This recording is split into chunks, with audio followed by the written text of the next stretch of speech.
2.97 करोड़ मतदाता हैं। और सबसे बड़ी बात जो है, मैं समझता हूं ये जो पंचायत के पोल्स हो रहे हैं, इसकी जो सबसे बड़ी हाईलाइट है वो ये है कि इसमें 55.5% पुरुष हैं और 44.5% महिलाएं हैं। लगभग 45% जो प्रत्याशी हैं वो महिलाएं हैं। ये प्रतिशत अगर आपको याद हो तो क्षेत्र पंचायत और जिला पंचायत सदस्यों के निर्वाचन हुए थे, उस पर लगभग 41 था। ये बहुत बड़ी बात है और मैं ऐसा मानता हूं कि आने वाले समय में अगर उत्तर प्रदेश के परिणाम जब आए और इसी मान लीजिए कि इसी प्रपोर्शन में, इसी प्रतिशत में अगर महिलाएं जीत के आती हैं, तो ये आने वाले समय में उत्तर प्रदेश के समाज और राजनीति दोनों की दिशा बदलेगा।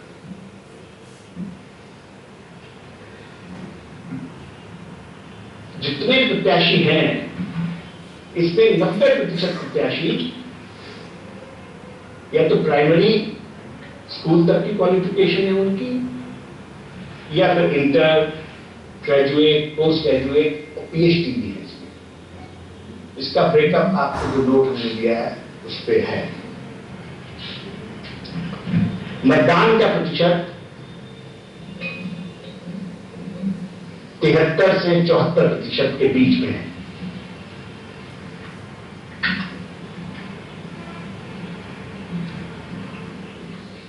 यह प्रतिशत 2010 के निर्वाचन में, मतलब चुनाव में 66 था।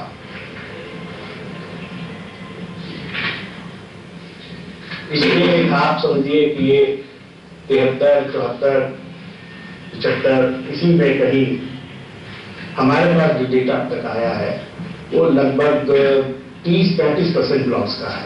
तो उसी डेटा को एक्स्ट्रापोलेट करके हम ये फिगर आपको मोटे तौर पर दे रहे हैं। ये चुनाव बाय लार्ज छिटपुट घटनाओं को छोड़ते हुए, जिनका उल्लेख मैं अभी आपको बताऊंगा, उनके बारे में डिटेल्स आपको बताऊंगा। बाय लार्ज छिटपुट घटनाओं को छोड़ते हुए पूरे प्रदेश में मतदान शांतिपूर्ण रहा है।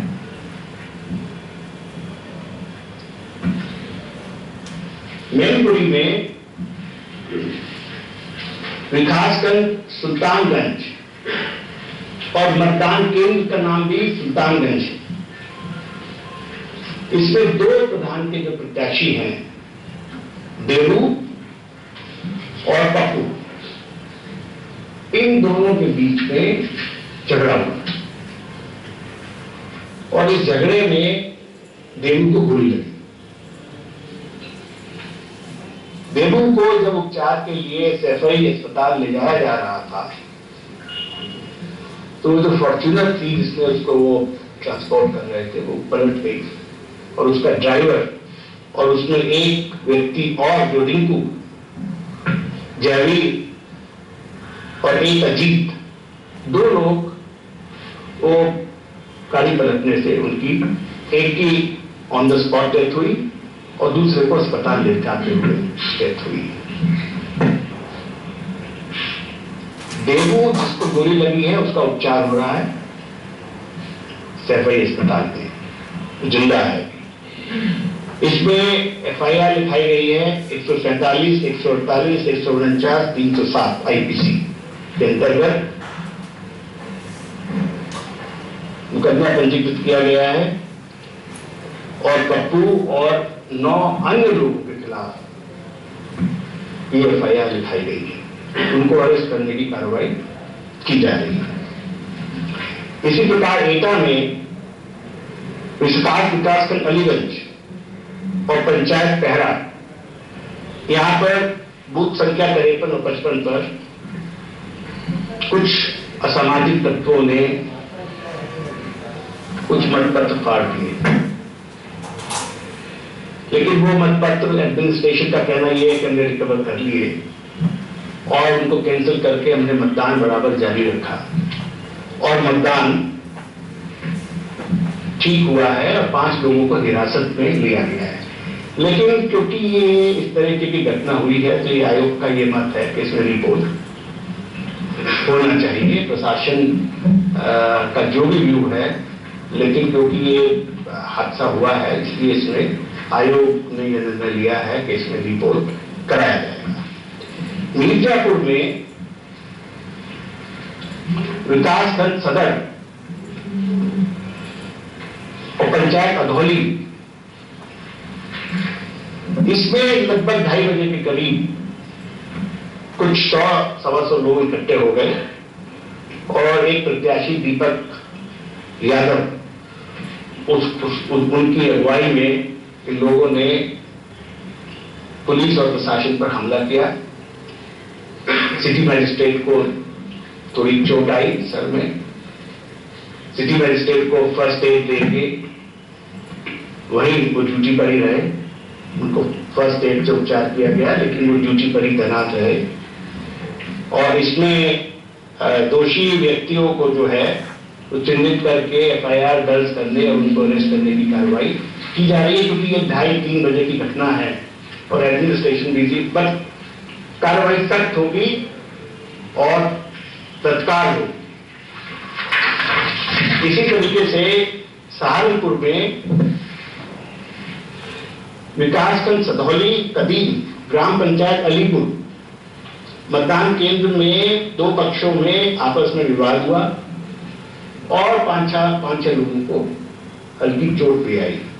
इसमें भी मुकदमा पंजीकृत हुआ है। धारा 160, 188, 147, 149, 336, 353 और 171C IPC के अंदर मुकदमा पंजीकृत किया गया है और लोगों के विरुद्ध कार्रवाई अरेस्ट करने की जा रही है। मतदान बाधित नहीं हुआ।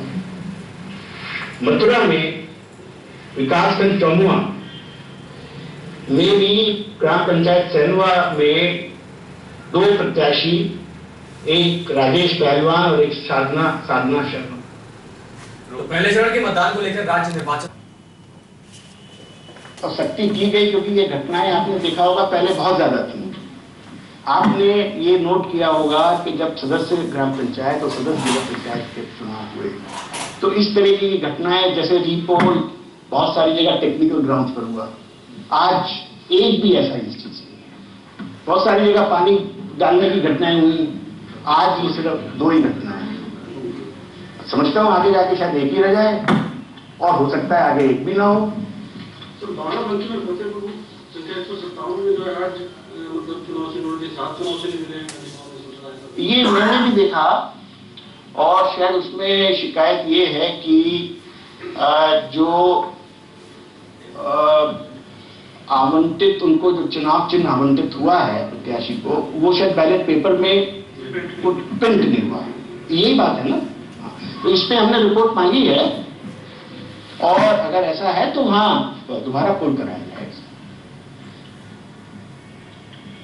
ये आप ठीक कह रहे हैं, मेरे भी संज्ञान में ये बात है। इसमें हम DM से पता कर रहे हैं।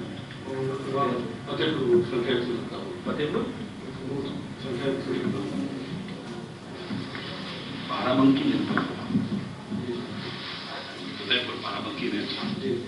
तो नहीं, हमारी जानकारी का नहीं है। अम्बेडकर नगर का हमारी जानकारी में जो हमने बताया ये है। आगरा में जैसे मैंने आपसे कहा कि वो रात के 2 बजे की घटना है और जैसा कि बाराबंकी में आपने कहा, बाराबंकी में वो चीज हमारे संज्ञान में है। हमने DM से रिपोर्ट मांगी है और हो सकता है छिटपुट घटनाएं हो। मैं देखिए इतना बड़ा प्रदेश है, हो सकता है हमारे संज्ञान में बहुत सारी चीजें ना आई हो, लेकिन ऐसा कहीं नहीं हुआ है कि लड़ाई झगड़ा हुआ हो, उसमें किसी की डेथ हो गई हो या किसी को सीरियस इंजरी हो गई हो। ऐसा नहीं हुआ है, ऐसा फॉर श्योर नहीं हुआ है कहीं। ये बिल्कुल पक्की बात है। ऐसा नहीं हुआ है। मैनपुरी में भी पुनर्मतदान कराया जाएगा? मैनपुरी में जो है उसमें हमने रिपोर्ट डीएम से अभी मांगी है। एक्चुअली क्या है कि सब लोग फील्ड में, अभी भी सब लोग फील्ड में हैं, तो अभी क्या हो सकता है कुछ जगह रिपोर्ट और भी करना पड़े या और भी डिटेल्स हमारे पास आए, तो ये निर्णय लिया जाएगा। जहां भी जरूरी होगी और भी रिपोर्ट, अगर कहीं जरूरत होगी तो रिपोर्ट कराया जाएगा। रिपोर्ट कराने में कोई प्रॉब्लम नहीं है। अगर जरा भी कहीं शक है, सुबह है या कोई बात है तो रिपोर्ट तो होना ही चाहिए।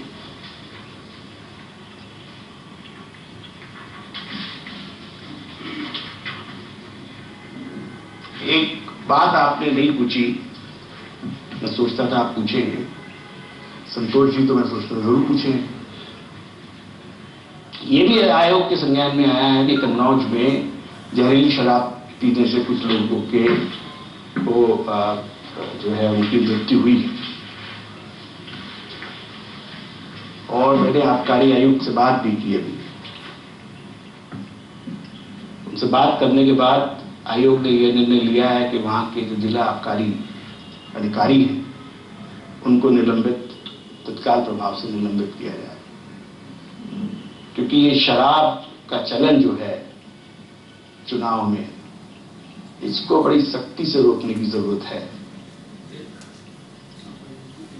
इनका नाम है दिनेश कटियार, इनका नाम है, जिला आबकारी अधिकारी हैं ये कन्नौज।